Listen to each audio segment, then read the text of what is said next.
Imagine a world where kings believed they ruled by divine right, where queens commanded armies and shaped empires, yet behind their thrones stood figures far more powerful than any monarch. Figures with no crowns, no titles, no public identity, men and women who operated in darkness, whispering into royal ears, manipulating succession, shaping wars, controlling information, and deciding the fate of entire kingdoms, without ever stepping into the light. Tonight, you step behind the curtain of history. Tonight, you entered a world that was never meant to be seen. Welcome to the royal era, and this is the story of the shadow rulers, the secret societies that influenced royal courts for thousands of years. If you think you know how history was shaped, this documentary will make you question everything. We begin long before medieval kings, long before European empires, because secret societies are not a modern invention. They are older than the pyramids, older than recorded history itself. And the earliest among them were not rebels or conspirators. They were priests. In ancient Egypt, the priesthood was more powerful than the pharaoh. They controlled knowledge, astronomy, medicine, rituals, and the sacred texts that only the initiated were allowed to read. They determined when kings should wage war, when the Nile would be blessed, and even who was worthy of ruling. Behind every pharaoh was a priest whispering the will of the gods, or perhaps manipulating it. These priests passed their secrets only to chosen members, binding them through oaths stronger than blood. A king might be divine, but the priests were the interpreters of divinity, and that made them untouchable. Across the ancient world, this pattern repeated.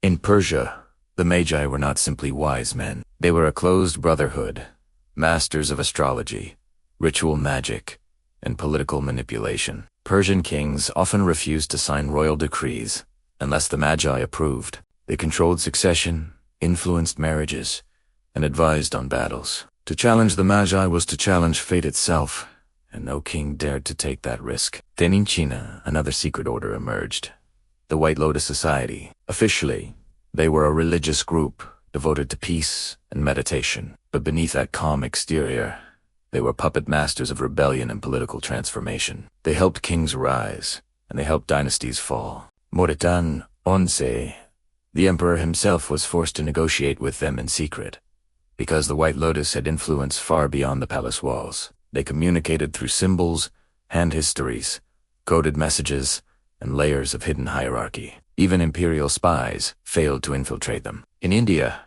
secret brotherhoods influenced royal courts through knowledge of mathematics, astronomy, and mystical philosophy. These groups held manuscripts kings couldn't read, calculated celestial events kings couldn't predict, and advised rulers on rituals that claimed to secure the future of their dynasty. Power was not always in the sword. Sometimes it was in the mind. But the most dramatic rise of a secret society came during the medieval era in the Middle East. The very word assassin comes from them. They lived in mountain fortresses and moved silently through royal courts. Kings, sultans, and crusader lords all feared waking up with a dagger placed beside them, a warning that the Hashashin could strike at any time. They demanded nothing less than obedience. Entire empires altered their foreign policies because of letters slipped under their doors by invisible hands. Their network was so effective that some rulers paid tribute simply to avoid being targeted. While the Hashashin operated in the east, another brotherhood was rising in the west, the Knights Templar. Officially, they were warrior monks sworn to defend Christianity. In reality, they became the bankers, diplomats, treasure keepers, an intelligence network of medieval Europe. Kings owed them money, kings feared them, and kings needed them. Information flowed through Templar hands, secrets of royal finances, private alliances, and military strategies, all known by the Brotherhood. Their influence was so great that the King of France had to destroy them in a secret, coordinated attack just to free himself from their power. But even after their fall, rumors claimed that the Templars merely went underground, surviving through new societies that emerged centuries later. And then came the most infamous of all, the Freemasons. They did not just influence royal courts. Kings themselves joined their ranks. Princes became members. Noblemen swore oaths beside commoners in candlelit halls. For the first time in history, a king could sit beside a farmer, both bound by the same brotherhood and secrets that terrified royal advisors, because it gave the Masons direct access to shaping royal decisions. Their symbols appeared in architecture, in courts, even in royal crests. They advised on laws, influenced revolutions, and shaped alliances under the claim of pursuing enlightenment. No one knows how deep their influence went. Only the kings listened when Masons spoke. Yet Europe was not the only place where hidden power flourished. In Africa, royal courts often relied on spiritual secret societies to determine legitimacy. The Poro Society of West Africa influenced kingship, justice, and war strategies. Their rituals were hidden from outsiders, and their decisions could elevate or destroy a ruler. Even emperors respected their authority because these societies controlled the loyalty of warriors and governors alike. And in Japan, while samurai ruled openly, the true informants were the ninja clans, secret families trained in espionage, infiltration, coded messaging, and silent elimination. Daimyo lords paid them in gold to manipulate rival courts. The ninja did not command armies, yet they changed the outcomes of wars simply by removing key figures or delivering secret intelligence. All around the world, royal courts were not ruled solely by kings. They were shaped by the invisible hands of brotherhoods, priesthoods, mystics, bankers, rebels, and assassins who operated without recognition. It held incredible power. But how did these groups remain hidden? How did they protect their secrets for centuries? They used symbols carved into temples, hidden markings within royal palaces, coded manuscripts only members could read. They communicated in ways outsiders could never decode. Some used masks. Others used tattoos.